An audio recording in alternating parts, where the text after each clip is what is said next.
ஒன்று கொரிந்தியர் 14.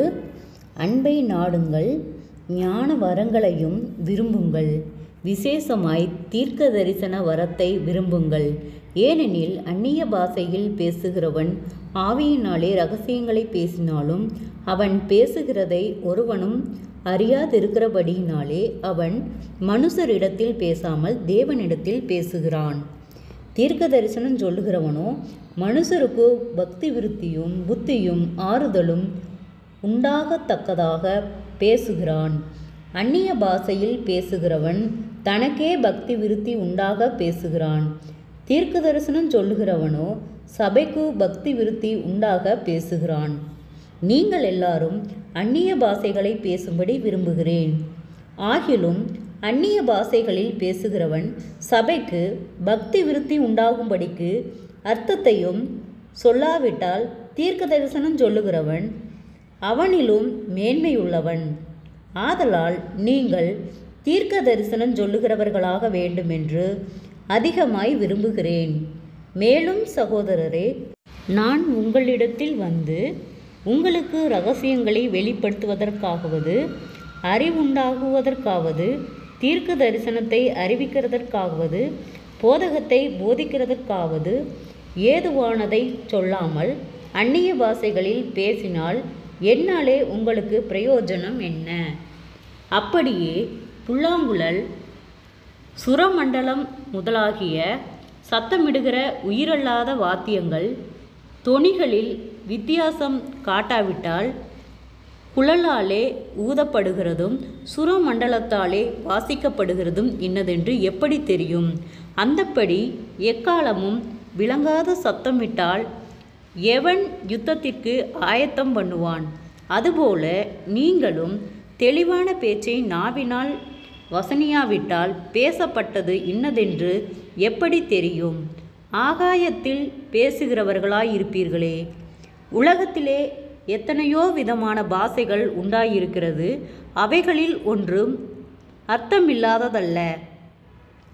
ஆயினும் பாஷையின் கருத்தை நான் அறியாமல் இருந்தால் பேசுகிறவனுக்கு அந்நியனாயிருப்பேன், பேசுகிறவனும் எனக்கு அந்நியனாயிருப்பான்.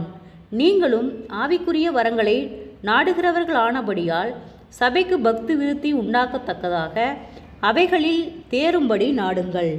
அந்தப்படி அந்நிய பாஷையில் பேசுகிறவன் அதன் அர்த்தத்தையும் சொல்லத்தக்கதாக விண்ணப்பம் பண்ண கடவன்.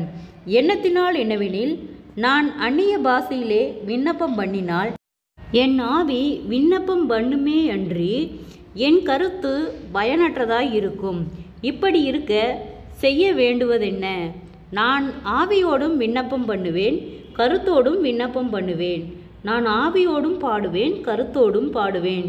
இல்லாவிட்டால் நீ ஆவியோடும் ஸ்தோத்திரம் பண்ணும்போது கல்லாதவன் உன் ஸ்தோத்திரத்திற்கு ஆமேன் என்று எப்படி சொல்லுவான்? நீ பேசுகிறது இன்னதென்று அவன் அறியானே. நீ நன்றாய் ஸ்தோத்திரம் பண்ணுகிறாய், ஆகிலும் மற்றவன் பக்தி விருத்தி அடைய மாட்டானே. உங்கள் எல்லாரிலும் நான் அதிகமாய் பாஷைகளை பேசுகிறேன். இதற்காக என் தேவனை ஸ்தோத்தரிக்கிறேன். அப்படி இருந்தும் நான் சபையிலே அந்நிய பாஷையில் 10,000 வார்த்தைகளை பேசுகிறதிலும் மற்றவர்களை உணர்த்தும்படி என் கருத்தோடே 5 வார்த்தைகளை பேசுகிறதே எனக்கு அதிக விருப்பமாயிருக்கும். செபம். கிருபையாய் நேசிக்கிறதா நல்ல தகப்பனே, ஆசீர்வாதமான வேலைக்காய் நன்றி செலுத்துகிறோம். இயேசுவின் நாமத்தினாலே 1 கொரிந்தியர் 14வது அதிகாரத்தை தியானிக்க கொடுத்த தயவுக்காய் நன்றி செலுத்துகிறோம். இந்த வார்த்தையின்படியாக கர்த்தாவே, எங்களுக்கு அந்நிய பாஷைகளை நீர் கற்றுக் கொடுக்கும்படியாய் நாங்கள் செபிக்கிறோம். கர்த்தாவே, குறைவுகள் எல்லாம் கிறிஸ்து இயேசுக்குள் மகிமையால் நிறைவாக்கப்படும்படியாய் நாங்கள் செபிக்கிறோம். இயேசுவின் நாமத்தினாலே ஒவ்வொருவரும் கையிட்டு செய்கிற வேலைகள், போகிற வருகிற பிரயாணங்கள், அவர்களுடைய தேவைகள் யாவையும் கர்த்தர் சந்தித்து பாதுகாத்து வழிநடத்தும்படியாய் செபிக்கிறோம். அநேக தடுமாற்றங்கள், போராட்டங்கள், நிந்தைகள், அவமானங்கள், பொல்லாத ஆவியின் கட்டுகளுக்கு கத்தரும் பிள்ளைகளை நீர் விலக்கி பாதுகாக்கும்படியாய் நாங்கள் செபிக்கிறோம்.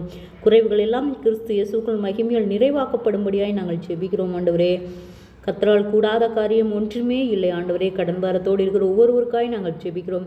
அந்த கடன்பார கட்டுகளிலிருந்து கத்தர் விடுதலை தருவீராக. பொல்லாத பலவீனங்கள் ஆண்டவரே, வியாதிகள், பலவீனங்கள், முன்னோருடைய சாபக்கட்டுகள் ஆண்டவரே, தடுமாற்றங்கள், வீண் பயங்கள், மன அழுத்தங்கள், பாரங்கள், கவலைகள் யாவும் இயேசுவின் நாமத்திலே விலகும்படியாய் செபிக்கிறோம் ஆண்டவரே. ஒவ்வொருவருடைய பிரயாணத்திலும் கர்த்தருடைய கரம் கூட இருந்து கர்த்தாவே அவர்களை எல்லா ஆபத்துகளுக்கும் விபத்துகளுக்கும் நீர் விலக்கி பாதுகாக்கும்படியாய் நாங்கள் செபிக்கிறோம் ஆண்டவரே. கையிட்டு செய்கிற வேலைகளில் ஒரு பெரிய ஆசீர்வாதத்தை கர்த்தர் கட்டளையிடுவீராக ஆண்டவரே. அப்பா, அவர்கள் மீதம் எடுக்கத்தக்கதாக கையின் பிரயாசங்களை கர்த்தர் ஆசீர்வதிப்பீராக ராஜா.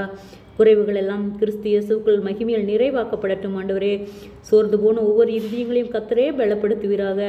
ஆராய்ந்து முடியாத பெரிய காரியங்களையும் எண்ணி முடியாத அதிசயங்களையும் செய்கிறவர், ஜனங்களுக்குள்ளே உடைய வல்லமை விளங்க பண்ணும் கர்த்தாவே.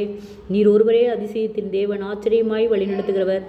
அறியாமையினால் செய்த தவறுகள், பாவங்கள், குறைகள், குற்றங்கள், மீறல்கள் யாவையும் கர்த்தர் மன்னிப்பீராக. கர்த்தருடைய நாமம் மகிமைப்படும்படியாய் ஒவ்வொருவரையும் சாட்சியுள்ள பிள்ளைகளாய் வழிநடத்தும். குடும்பங்களுக்கு விரோதமாய் காணப்படுவதான சகலவிதமான போராட்டங்களும் பாடுகளும் இயேசுவின் நாமத்திலே விலகும்படியாய் செபிக்கிறோம் ஆண்டவரே. குடும்பத்தில் ஒரு சமாதானத்தை கட்டளையிடும், ஒற்றுமையை கட்டளையிடும், ஒரு மன சிந்தையை கட்டளையிடும் கர்த்தாவே. வீண் சண்டைகளுக்கு நீர் விலக்கி பாதுகாத்துக் கொள்ளும். தடுமாற்றங்கள் விலகட்டும் இயேசுவின் நாமத்தினாலே. ஆச்சரியமாய் அற்புதங்களை காணும்படி செய்யும். நீரே பொறுப்பெடுத்துக் கொள்ளும், வழி நடத்தும், ஆளுகை செய்யும். இயேசுவின் மூலம் செவங்களும் பிதாவே, ஆமேன்.